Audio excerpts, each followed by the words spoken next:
Bismillahirrahmanirrahim. Assalamualaikum warahmatullahi wabarakatuh.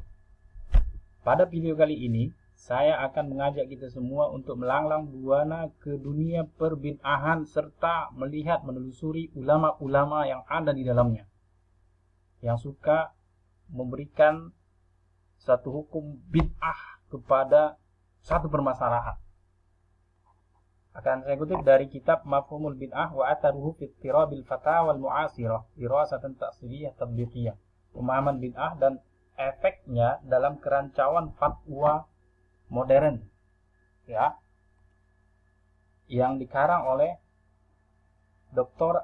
Abdul Ilah bin Hussein Al-Arfaj. Ini seorang dokter ulama Saudi dari Al-Ahsa kalau nggak salah. Bisa dilihat sendiri biografinya di internet supaya lebih kenal. Pada halaman 359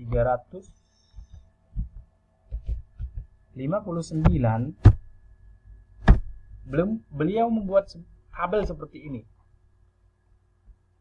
Pada tabel yang pertama, kolom pertama diisi dengan permasalahan-permasalahan yang ingin dicari hukumnya menurut ulama salafi, yang akan ditentukan hukumnya apakah bid'ah atau tidak.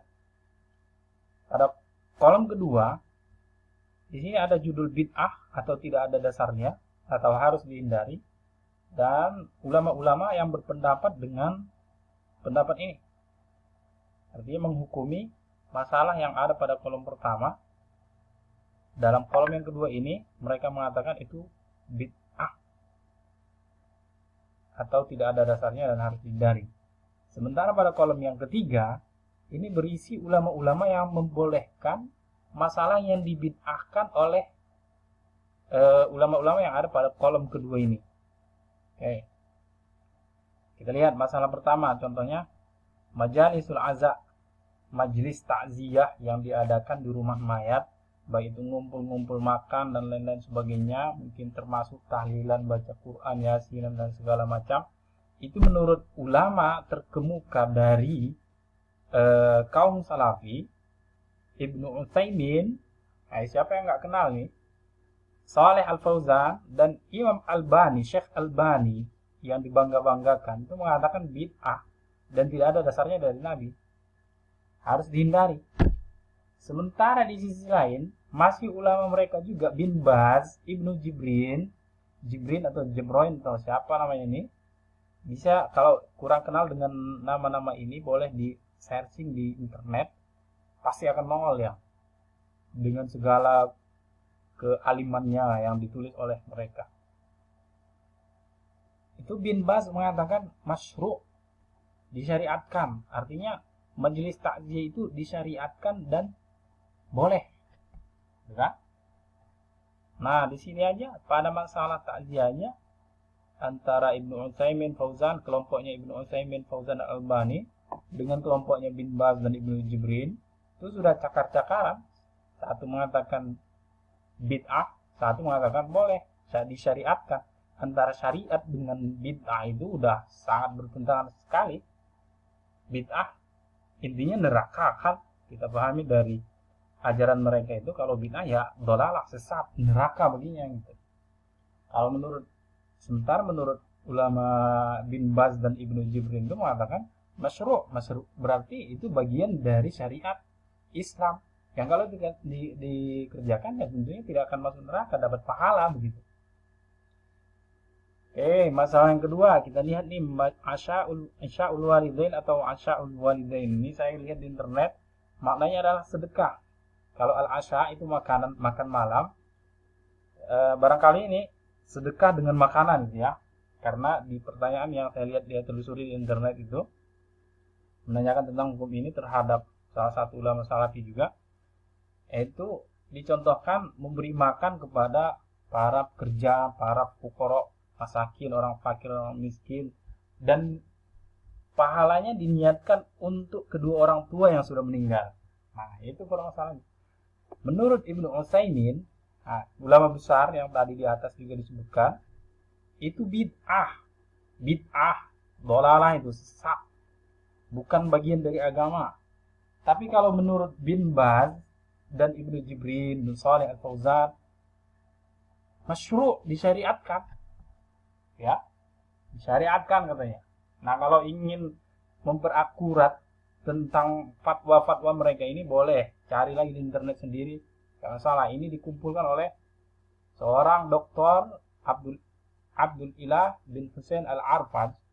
Beliau itu tidak akan mencantumkan dalam bukunya itu tanpa data begitu ya. Dan memang salah satunya tadi saya sudah lihat sendiri fatwa tentang Majalisul Aza, dan itu benar adanya fatwa tersebut oleh bin Baz yang membolehkan Majalisul Aza itu. Bukan Majlisul Aza, Asya'ul Walidain ini, Asya'ul Walidain. Dibolehkan oleh bin Baz. Kemudian masalah yang ketiga, takhsisu yaumil jumu'ah li ziyaratil maqabir. Mengkhususkan hari Jumat untuk ziarah kubur. Bagaimana hukumnya? Menurut bin Baz, menurut Ibnu Utsaimin dan Shalih Al-Fauzan, itu hukumnya bid'ah, nggak ada contoh dari Nabi bid'ah ya. Kalau di Indonesia itu bisa Anda bayangkan siapa yang nggak ada contoh yang begitu-begitu. Nah, itu menurut mereka itu bid'ah. Tapi menurut di sisi lain ulama mereka yang bernama Ibnu Jibrin itu mengatakan masyru', disyariatkan atau boleh dilakukan. Ya. Nah, masalah yang keempat, ittikhadul masbahah lid musabbihah lid dzikri. Menjadikan tasbih itu yang ada bulat-bulatan yang jumlahnya 99 itu, menggunakan itu untuk zikir. Menurut artinya berzikir pakai tasbih ya, pakai alat tasbih. Menurut Al-Fauzan dan Imam Albani, Syekh Albani itu mengatakan bid'ah. Bid'ah atau tidak ada dasarnya atau harus dihindari. Sementara menurut bin Baz, Ibnu Utsaimin dan Ibnu Jibrin itu mengatakan masyru'. Boleh dilakukan itu. Termasuk syariat lah, disyariatkan untuk berzikir pakai tasbih. Nah, Anda sebagai pengikut salafi, ya mudah-mudahan bisa lah mengambil pelajaran dari sini. Dan yang selalu dihujat sama salafi dengan masalah-masalah seperti ini, semoga Anda bisa mendapat wawasan lebih dari sini, sehingga tidak goyah ketika dihadapkan dengan dalil-dalil dari mereka begini. Ulama besar mereka sendiri begini umpamanya. Allahu a'lam bishawab. Pada kesempatan kali ini kita cukupkan sampai di sini. Insyaallah di kesempatan lain akan kita lihat lagi apalagi yang diperdebatkan ataupun yang berbeda pendapat antara ulama-ulama mereka sendiri. Bagi Anda yang bisa membaca kitab, silahkan download sendiri kitabnya.